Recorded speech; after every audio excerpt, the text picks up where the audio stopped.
Romanos el capítulo 7 y los versículos 11 al 13.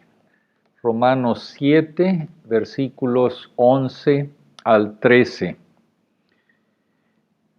Porque el pecado, tomando ocasión por el mandamiento, me engañó y por él me mató. De manera que la ley a la verdad es santa y el mandamiento santo, justo y bueno. Luego, lo que es bueno vino a ser muerte para mí, en ninguna manera, sino que el pecado, para mostrarse pecado, produjo en mí la muerte por medio de lo que es bueno, a fin de que por el mandamiento el pecado llegase a ser sobremanera pecaminoso. En 1973, el psiquiatra Karl Menninger, fundador de la famosa clínica Menninger en Topeka, Kansas, escribió un éxito de ventas titulado ¿Qué pasó con el pecado? No leí ese libro, pero el título, especialmente viniendo de un psiquiatra que no era cristiano, es muy significativo. Menninger se dio cuenta hace casi 50 años que el concepto de pecado estaba desapareciendo de nuestra cultura. Él argumenta, en la vida de muchos de nosotros, el pecado ha sido redefinido. Primero, como crimen, es decir, como transgresión de la ley del hombre en lugar de transgresión de la ley de Dios. Y segundo, como síntomas. Y dado que los síntomas son causados por cosas externas al individuo, se consideran efectos de los que el delincuente no es responsable. Así sucedió que el pecado contra Dios ha sido redefinido como los efectos desafortunados de las malas circunstancias y nadie tiene la culpa. Ahora vemos muchos comportamientos que la Biblia llama pecado y los vemos como problemas psicológicos o emocionales para los cuales la terapia y no el arrepentimiento es la solución.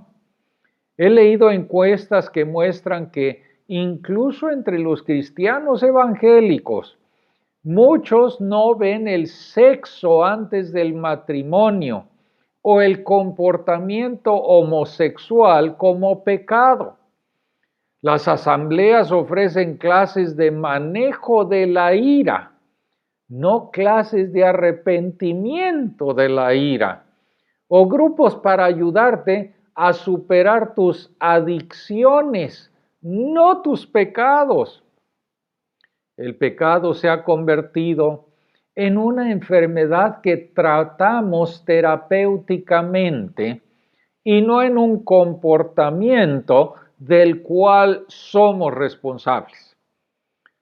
Los cristianos miran regularmente las últimas películas de Hollywood que están plagadas de lenguaje obsceno, escenas sexuales y violencia, sin preocuparse de que estén desobedeciendo las escrituras que ordenan, pero fornicación y toda inmundicia o avaricia, ni aun se nombre entre vosotros como conviene a santos, ni palabras deshonestas, ni necedades, ni truhanerías que no convienen, sino antes bien acciones de gracias. Entonces el doctor Menninger tenía toda la razón al preguntar, ¿qué pasó con el pecado? En nuestro texto, Pablo se defiende de los críticos que alegan que él enseñó que la ley es pecado. Pablo ha estado enseñando que si tratas de obtener una buena posición delante de Dios guardando la ley, estás condenado al fracaso. La ley no fue dada para hacernos justos ante Dios. Por el contrario, por medio de la ley es el conocimiento del pecado. La ley produce ira. La ley se introdujo para que el pecado abundase. Y así Pablo muestra que a través de nuestra unión con Cristo, morimos a la ley para que podamos dar fruto para Dios. Hemos sido libertados de la ley para que ahora sirvamos bajo el régimen nuevo del Espíritu y no bajo el régimen viejo de la letra. Pablo sabía que los críticos reaccionarían a esta enseñanza acusándolo de decir que la ley es pecado. Y su respuesta es: en ninguna manera. El problema no es la ley, el problema es nuestro pecado. Cuando mezclas la santa ley de Dios con nuestro pecado, produce resultados negativos, como mezclar dos sustancias químicas que son incompatibles. Entonces podemos resumir el pensamiento como que la ley de Dios revela la santidad de sus mandamientos y la absoluta pecaminosidad del pecado para que odiemos nuestro pecado. Pablo está concluyendo: de manera que la ley a la verdad es santa y el mandamiento santo, justo y bueno. La ley, Pablo se está refiriendo a toda la ley como un todo. Él quiere decir que la ley como un todo y cada parte de ella es santa, justa y buena. Y él enfatiza que la ley no es pecaminosa de ninguna manera. Y la razón por la que la ley es santa, justa y buena es que nos la dio Dios, que es santo, justo y bueno. La ley de Dios es santa. La santidad de Dios significa que Él está totalmente separado de nosotros y del pecado. El objetivo del Señor Jesucristo por su iglesia es que ella sea santa y sin mancha. Aplicados a nosotros, los mandamientos de Dios nos muestran cómo vivir separados de este mundo malo de una manera agradable al Señor. Que la ley de Dios sea justa significa que es correcta o equitativa. Dios mismo es el estándar de lo que es correcto. ¿Se acuerdan que Moisés dice de Dios allá en Deuteronomio 32:4? Porque todos sus caminos son justos. Dios de fidelidad, sin injusticia, justo y recto es Él. Si violamos los mandamientos morales de Dios, estamos mal porque Dios siempre es justo, Dios siempre tiene la razón. Sus estándares no son relativos cambiando con la cultura o cambiando con el tiempo. No podemos persuadirlo de torcer sus justos mandamientos para que se ajusten a lo que nosotros creemos que es correcto. Pero también los mandamientos de Dios son buenos porque vienen de Dios, que es siempre bueno.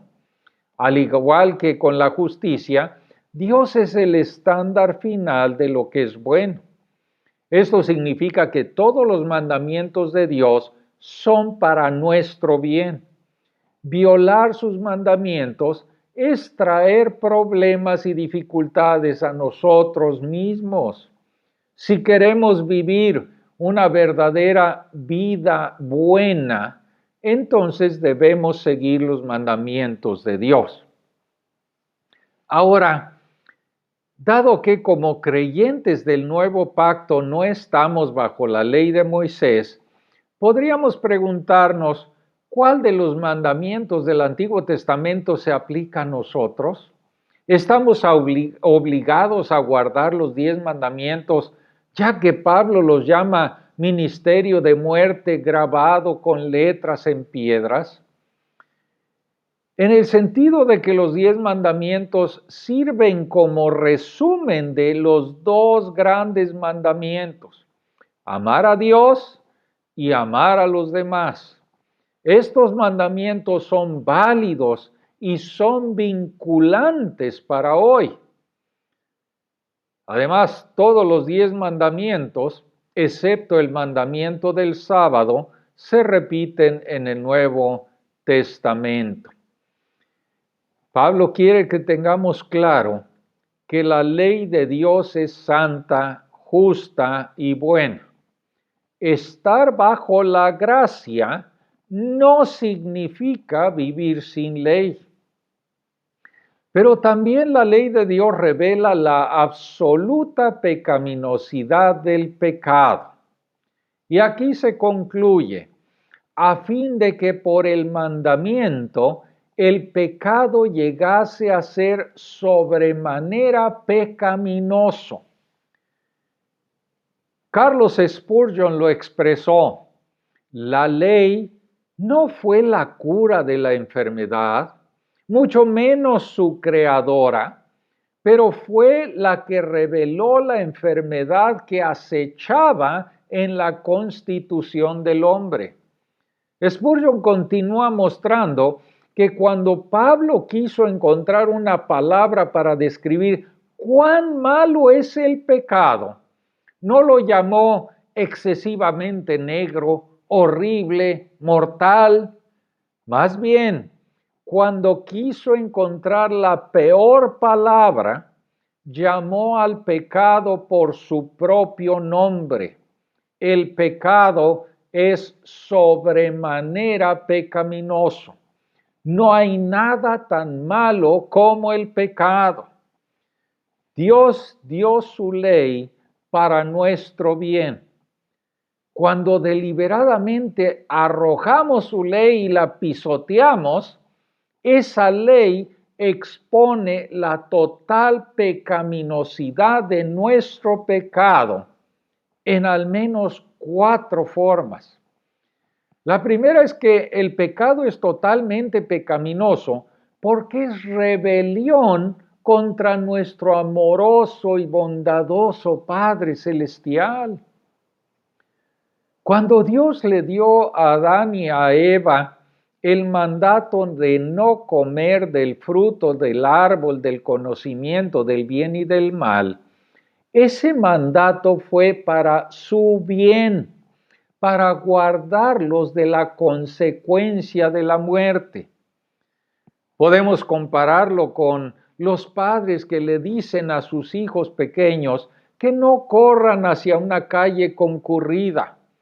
Ese mandato no es privar a los niños de la diversión, sino protegerlos de la muerte. Entonces, cuando pecamos, nos rebelamos contra el Dios que es amoroso y bondadoso con nosotros. Él nunca es mezquino, nunca es duro o cruel. Más bien, el pecado es el monstruo que este versículo saca a la luz. Necesitamos ver el pecado por lo que es, la rebelión contra nuestro amoroso y bondadoso Padre Celestial. Pero también el pecado es completamente pecaminoso porque toma algo que es bueno y lo utiliza para matarnos. El pecado toma la ley buena y la convierte en un instrumento de muerte. Sería como tomar un bisturí y usarlo para asesinar a alguien. ¿El bisturí es malo? No. El bisturí es una herramienta buena y útil en manos de un cirujano experto.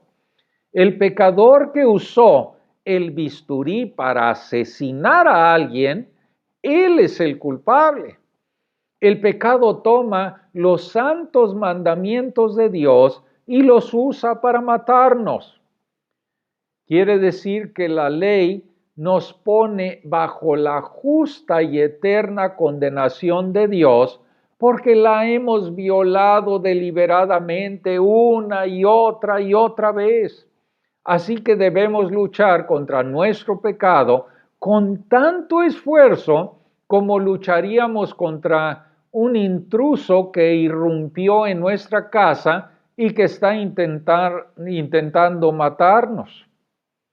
Pero también el pecado es totalmente pecaminoso porque involucra una violación deliberada de la buena y perfecta voluntad de Dios para con nosotros.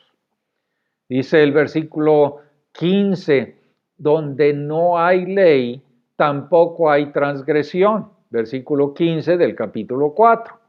Esto no quiere decir que la gente no pecara antes de la ley, sino que la ley realza la pecaminosidad del pecado al mostrar que deliberadamente vamos en contra de lo que Dios ha ordenado para nuestro bien. Nuestra conciencia puede alertarnos de que algo anda mal, pero cuando leemos el mandamiento explícito en la Biblia y luego vamos en contra de él, simplemente estamos burlándonos de Dios. Estamos diciendo, Dios, tú no sabes lo que es mejor para mí. Yo sé lo que es mejor y voy por mi propio camino. El mandamiento muestra que el pecado es absolutamente pecaminoso. Pero más todavía, el pecado es completamente pecaminoso porque usa el engaño para matarnos. En su libro y película también, Niño de Paz, el misionero Don Richardson habló sobre la práctica perversa de la tribu Sawi de Nueva Guinea antes de llevarles el Evangelio. Ellos ensalzaban el engaño como una virtud. Atraían a un extraño entre ellos como amigo, que no sospechaba su traición. Lo trataban como un rey, lo alimentaban bien, pero literalmente lo estaban engordando para el matadero. En el momento oportuno, cuando la víctima pensaba que los líderes tribales Sawi eran sus amigos, ellos sonreían sádicamente mientras lo mataban y luego se lo comían. Y así cuando Richardson les contó por primera vez la historia del Señor Jesucristo, pensaron que Judas era el verdadero héroe, porque Judas usó el engaño para matar a Jesús. De la misma manera, el pecado es absolutamente pecaminoso porque usa el engaño para matarnos.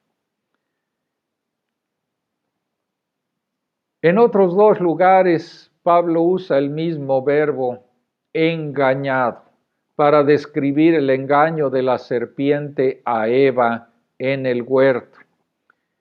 Cranfield muestra tres formas en que la serpiente engañó a Eva. Primero, distorsionó y tergiversó el mandamiento de Dios, llamando la atención solo a la parte negativa e ignorando la positiva. En segundo lugar, les hizo creer que Dios no castigaría con la muerte la desobediencia como había advertido. Y tercero, usó el mismo mandamiento para insinuar dudas sobre la buena voluntad de Dios y para sugerir la posibilidad de que ella y Adán pudieran hacerse valer en oposición a Dios. Martin Lloyd-Jones enumera 9 formas en que el pecado nos engaña. Yo he incorporado su lista en mi propia lista de 15 formas en que el pecado nos engaña. No espero que recuerden todo esto, pero agrupándolas sin mucho comentario, quiero que vean cuán peligroso es realmente el pecado como enemigo. Primero, el pecado nos engaña haciéndonos pensar que solo la obediencia externa agrada a Dios, mientras que nosotros necesitamos complacerlo a nivel del corazón. Y yo creo que esta fue la perdición de los fariseos. Ellos pensaban que estaban guardando todos los mandamientos de Dios, pero el Señor Jesús los reprende porque sus corazones estaban lejos de Dios. El pecado nos engaña, de modo que nos felicitamos por nuestra obediencia externa a Dios, pero mientras tanto, nuestro corazón está corrupto. Claro, veo algo de pornografía, pero al menos nunca he engañado a mi esposa. Claro, estoy amargado por lo que me hizo, pero no lo he matado. Dios mira los pensamientos y las intenciones del corazón. Segundo, a veces el pecado cambia de táctica y nos dice que todo es inútil, así que más vale que sigamos pecando. Y concluimos erróneamente, he fallado una y otra vez, así que no hay esperanza para mí. Yo bien podría ceder y seguir pecando. 3. El pecado nos engaña para vanagloriarse de la gracia de Dios. El pecado nos dice que no importa si somos santos o no. El pecado dice, no te preocupes por tu pecado, no estás lastimando a nadie. Además, siempre puedes ser perdonado más tarde. 4. El pecado nos engaña haciéndonos pensar que traerá felicidad verdadera y duradera, mientras que la santidad nos traerá miseria. Esta es una estratagema tan común que uno pensaría que nos daríamos cuenta, pero funciona una y otra vez. Una aventura traerá felicidad, pero ser fiel a tus votos matrimoniales te hará sentir miserable. Y relacionado con esto está la siguiente forma de engaño. El pecado nos engaña haciéndonos pensar que tenemos derecho a la felicidad, mientras olvidamos que tenemos una responsabilidad con la santidad. He conocido a cristianos que se alejan de sus matrimonios con la excusa, merezco un poco de felicidad en mi vida. Mi matrimonio solo me ha traído miseria. ¿Cómo puede estar mal esta nueva relación cuando me hace tan feliz? Esa es la defensa de una conocida cantante cristiana que se divorció de su esposo y se casó con otro hombre cantante que también estaba divorciado de su esposa. Y recientemente leí un artículo que trató de convencer a los lectores de que este comportamiento pecaminoso estaba bien, porque ahora ella y su nuevo esposo son muy felices. Pero entonces, ¿qué pasa con el mandamiento bíblico de ser santo? 6. El pecado nos engaña haciéndonos descontar las consecuencias de una desobediencia deliberada. Satanás le mintió a Eva, ciertamente no moriréis. Dios no va a ser tan malo como para imponer consecuencias tan duras por algo tan insignificante como comer una fruta. Dios es amoroso, es misericordioso. Él no va a castigar tu pecado. 7. El pecado nos engaña haciéndonos pensar que nos hemos ganado algunos pases gratis para pecar por todo lo que hemos hecho para servir a Dios. Y esto a mí me parece que pudo haber sido lo que condujo a la caída de David. Él era el rey. ¿No le daba eso algunos privilegios extra? Había escrito muchos salmos, había luchado y ganado muchas batallas, ¿No se merecía un descanso? Hace varios años, un conocido pastor fue expuesto cuando salió a la luz que aliviaba el estrés de sus responsabilidades ministeriales acudiendo a un prostituto homosexual. Eso es realmente estar totalmente engañado por el pecado. 8. El pecado nos engaña haciéndonos cambiar las etiquetas y llamarlo de alguna manera más aceptable. No es adulterio, es una aventurilla, es un amorío pasajero. No es perversión, es ser gay. No es robar, simplemente estoy tomando lo que la empresa me debe y no me paga. No estoy enojado, solo soy de mecha corta. No es chisme, solamente quería compartir una preocupación de oración. 9. El pecado nos engaña, haciéndonos pensar que somos normales cuando pecamos y haciéndonos pensar que las personas santas son raras. Miramos el mundo a nuestro alrededor y llegamos a la conclusión de que ceder a la tentación es normal. Los bichos raros son esas personas santas que obedecen a Dios. O también pensamos, apuesto a que ellos no son diferentes de lo que yo soy.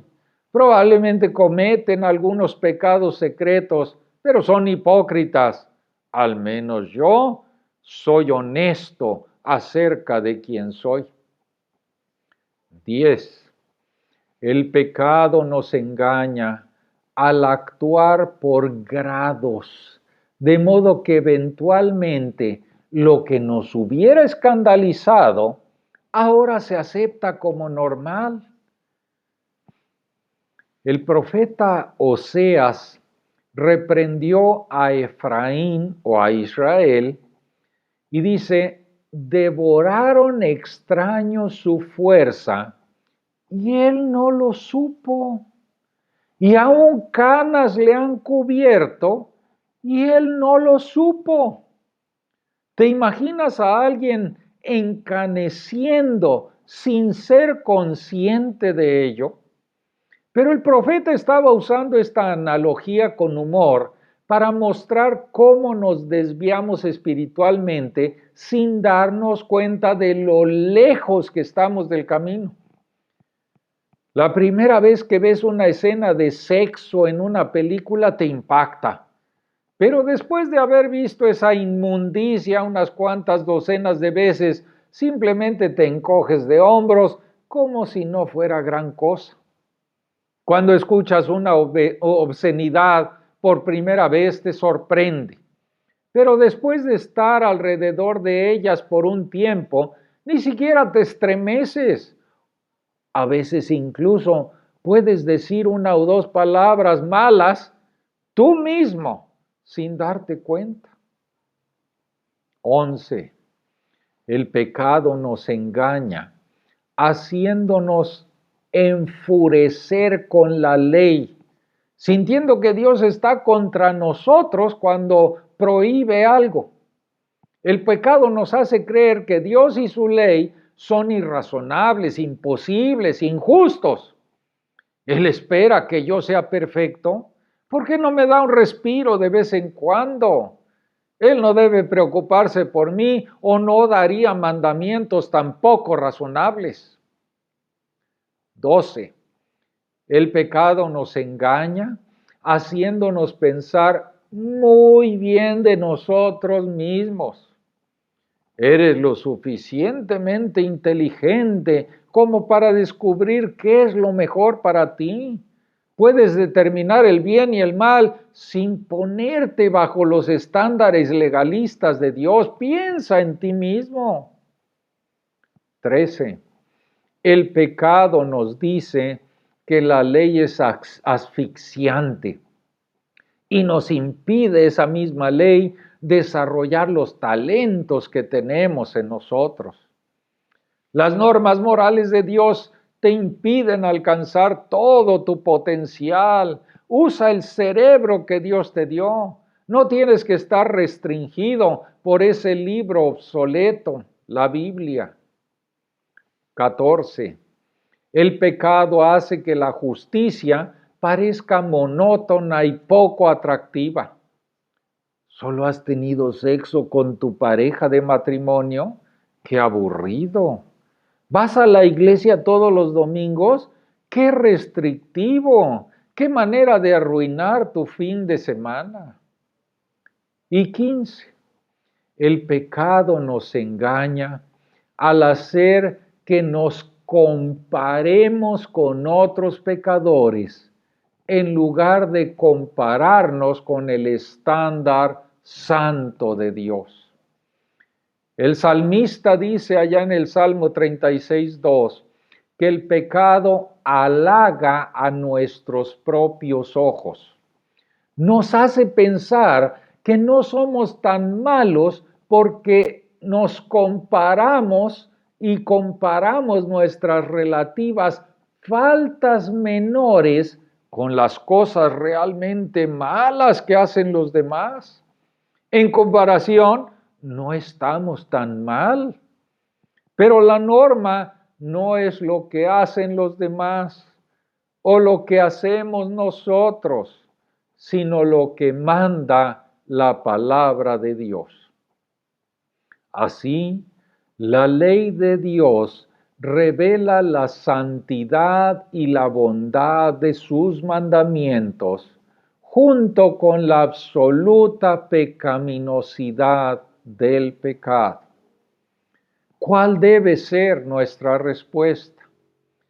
El resultado práctico de comprender la santidad de los mandamientos de Dios y la absoluta pecaminosidad del pecado es que debemos odiar nuestro propio pecado.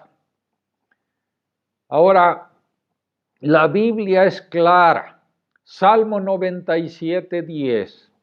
Los que amáis a Jehová, aborreced el mal. Y se supone que no solamente debemos odiar el mal en los demás, sino que ante todo debemos odiar nuestro propio pecado. Saca primero la viga de tu propio ojo. Fue el odio de Pablo por su propio pecado lo que le hizo gritar en Romanos 7:24, miserable de mí, ¿quién me librará de este cuerpo de muerte? ¿Odias tu propio pecado? ¿Lo odias lo suficiente como para dejar de poner excusas y pensar y esforzarte seriamente en cómo no pecar? El pecado es feo, desagradable, horrible. Ver a un creyente caer en pecado es como ver un perro volviéndose a su propio vómito. La palabra de Dios nos muestra cómo caminar en la luz para que no caigamos en el lodo del pecado. Ama la palabra de Dios. Lee tu Biblia, memorízala, pero obedécela. No dejes que el pecado te mate. Más bien, odia tu pecado lo suficiente como para matarlo.